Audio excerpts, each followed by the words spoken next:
Welcome to Selva 360. ஒரு team தோக்குது அப்படின்னா அது ஜெயிக்கணும்னா என்ன பண்ணணும் அப்படின்னு சொல்லிட்டு கண்டிப்பா நிறைய பேர்கிட்ட கேட்டுக்கிட்டே இருப்பாங்க. அந்த மாதிரி தான் ஆர்சிபியை பத்தி எல்லார்கிட்டயுமே கேட்க ஆரம்பிச்சிட்டாங்க. ஆர்சிபி ஜெயிக்கணும்னா என்ன பண்ணணும், ஆர்சிபி ஜெயிக்கணும் கப்பு வாங்கன்னா என்ன பண்ணணும் சொல்லுங்க, ஈசாலா கப்பை அடையணும் அப்படின்னா இது நிறைவேறாத ஆசை மாதிரியே ஆயிரப்போகுது அப்படின்னு சொல்லிட்டு நிறைய பேர் கேட்க ஆரம்பிச்சிடறாங்க. ஸோ இந்த மாதிரி தான் சேவாக் கிட்ட போயிட்டு ஒருத்தர் கேட்டிருக்காப்ல. ஸோ ஆர்சிபி கப் அடிக்கணும் அப்படின்னா என்ன பண்ணணும் நீங்களே சொல்லுங்க அப்படின்னு சொல்லிட்டு சேவாக் கிட்ட ஒருத்தர் கேட்டிருக்காப்ல. தலைவன் சும்மா இல்லைங்க, அவர் சொன்ன வார்த்தை பயங்கரமான வார்த்தை அப்படின்னே சொல்லலாம். ஆர்சிபியில் விளையாடுற நிறைய பிளேயருக்கு இங்கிலீஷே தெரியாது. ஸோ அதனால தான் இங்கிலீஷ் தெரியாமல் இருக்கிறதுனால தான் நிறைய கம்யூனிகேஷன் ப்ராப்ளம் வருது. ஸோ இதுலேயும் பார்த்தீங்க அப்படின்னா கோச்சும் இந்திய கோச்சே யாருமே கிடையாது, எல்லாமே ஃபாரின் கோச் தான். ஸோ அதனால தான் இந்த கம்யூனிகேஷன் கேப் இருக்கு. நேஷனல் லெவலில் விளையாண்ட பிளேயர்ஸ் அப்படின்னா கொஞ்சம் பேர் தான் இருக்காங்க, மீதி எல்லாமே சாதாரண பிளேயர்ஸ் தான். அவங்களுக்குலாம் இங்கிலீஷ் அந்த அளவுக்கு தெரியாது. ஸோ இந்த கம்யூனிகேஷன் கேப் தான் காரணம்.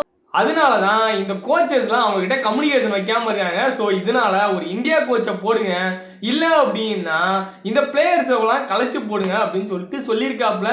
ஸோ இது என்னமோ வாஸ்தவம் தான், ஒரு கம்யூனிகேஷன் தெரில, யாரை எப்போ இறக்குறாங்கன்னு தெரில, என்னென்னமோ சேஞ்ச் பண்ணுறாங்க, ஒருத்தனும் அடிக்க மாட்டான், என்னப்பா இது அப்படிங்கிற மாதிரி தான் ஆர்சிபியை பார்க்கும்போது தோணுது.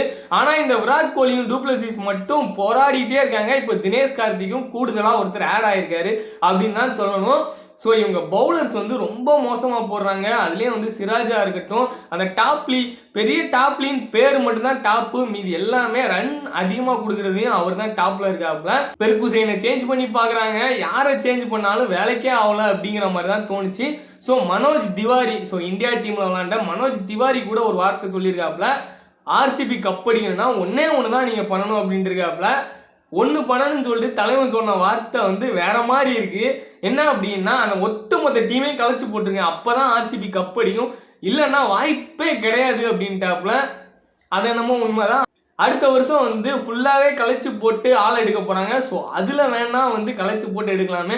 இந்த வருஷம் ஏதாவது ஐடியா சொல்லுங்க அப்படின்னா அடுத்த வருஷம் மொத்தமாக கலைச்சு போட போகிறாங்க. இனிமேல் அந்த டீமை பிரித்தா என்ன, பிரிக்கிறதா என்ன அப்படிங்கிற மாதிரி தான் அவர் சொன்னது தோணுச்சு.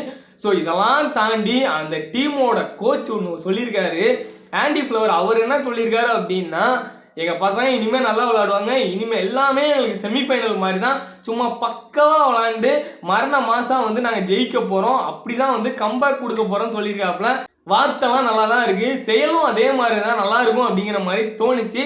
ஸோ ஆர்சிபியை பார்க்குறதுக்கு பாவமாக தான் இருக்குது. கோலி ஒவ்வொரு மேட்ச்லையும் ஏதாவது ஒன்று பண்ணிடுவாங்களோன்னு சொல்லிட்டு யோசிச்சுட்டு மேட்ச் முடியும் போது பாவம் கண்ணீரும் கம்பளையுமாக தான் இருக்காப்புல. ஸோ அதை பார்க்கும்போது தான் ரொம்ப கஷ்டமாக இருக்குது. அந்த மனுஷனுக்காவது ஒரு தடவை கப் அடிச்சிருங்க, இல்லைன்னா ஃபைனல் வரைக்குமாவது வந்துருங்க, கொஞ்சம் ஆதங்கமாவது தீர்ந்தமாக இருக்கும் அப்படிங்கிற மாதிரி தோணுச்சு. ஸோ உங்களுக்கு எப்படி தோணுது அப்படின்னு சொல்லிட்டு கமெண்ட் பண்ணுங்கள். கிரிக்கெட்டை பற்றி அப்டேட்டுக்கு மறக்காமல் நம்ம சேனலை சப்ஸ்கிரைப் பண்ணி வச்சுக்கோங்க. தேங்க்யூ.